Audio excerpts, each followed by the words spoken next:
निदा हुसैन शाह साहब तव्हांजी तरफ़ अॻियां वधंदासीं ऐं असां जॾहिं फिल्म जी दुनिया जी ॻाल्हि कंदा आहियूं त थिएटर्स हिकिड़ो अलॻि साइड आहे, फिल्म्स वारो साइड हिकिड़ो अलॻि आहे। हिन वक़्तु मूवीज़ खे फिल्म्स खे कीअं ॾिसो पिया?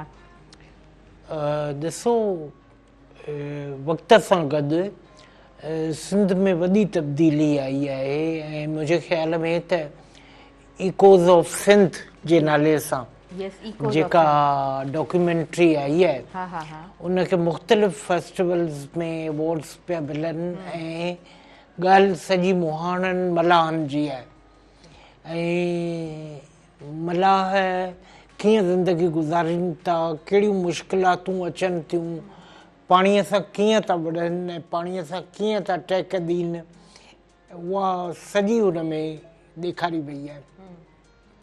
साईं इमदाद हुसैन ऐं सैर इमदाद जा फर्ज़ंद वजदान शाह जेके नापा थिएटर जा बहितरीनु आर्टिस्ट आहिनि, उन्हनि जी परफॉर्मेंस आहे ऐं नेचुरली तौर ते अहिड़ा माण्हू जॾहिं गॾु था थियनि त पोइ अवी एक्सपेक्ट करे सघो था त भई there must be some sort of miracle happening.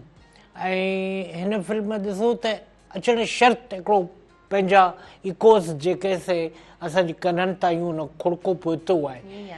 ॿी वॾी ॻाल्हि, सुठी ॻाल्हि जेका आहे त हम टीवीअ जा अवॉर्ड्स थिया आहिनि हॉस्टन में, अमेरिका में, ऐं उते मुंहिंजे सिंध जो अली गुल मल्लाह ऐं दादा फारूक रिंद सां ॿई इश्क मुर्शिद में एज़ अ बेस्ट डायरेक्टर ऐं बेस्ट कॉमेडियन जा अवॉर्ड खटिया आहिनि।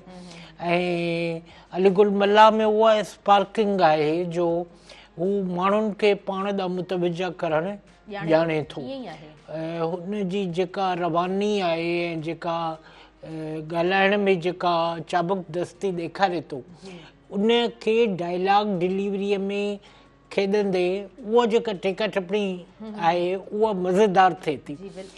सो मुंहिंजे ख़्याल में त इहे हिकिड़ियूं सुठियूं हैपनिंग्स थियनि थियूं। असांजे मटियारीअ जो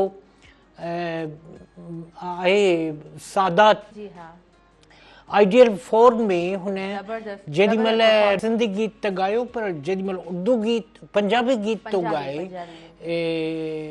मैं नहीं जाना खेड़िया नाल, त उन जूं जेके मेंढूं मुर्कूं तंहिं राहत फ़तेह अलीअ खे हैरान करे छॾियो त ही माण्हू सुर में पंजाबीअ में सिंधी थी करे।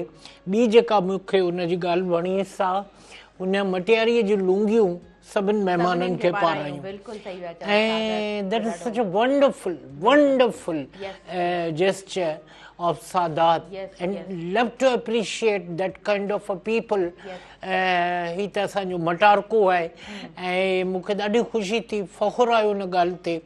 ऐं उन खां सवाइ के अहिड़ियूं शयूं थियनि पियूं, हाणे मूंखे ख़बर पई आहे त मुख़्तलिफ़ फील्ड्स में डॉक्यूमेंट्रीज़, शॉर्ट फिल्म्स ठाहियो, बल्कि विजुअल पोइट्री बि अचे थी पई। बचे हैं सारे संग समेट लो जल्द उर्दू सीरियल शुरू थियण वारी आहे पाकिस्तानी नेटफ्लिक्स ते, पर नेटफ्लिक्स ते हाणे उहो ॾींहुं आउं ॾिसां पियो जॾहिं सिंधी ड्रामो, सिंधी सीरियल उते हले ऐं ही हाला जी चिटकारी ऐं चंडी ऐं मटियारीअ जी दुहिरी ऐं इहे शयूं खणी केरु अचे ऐं इन्हनि मौज़ूअनि ते लिखे।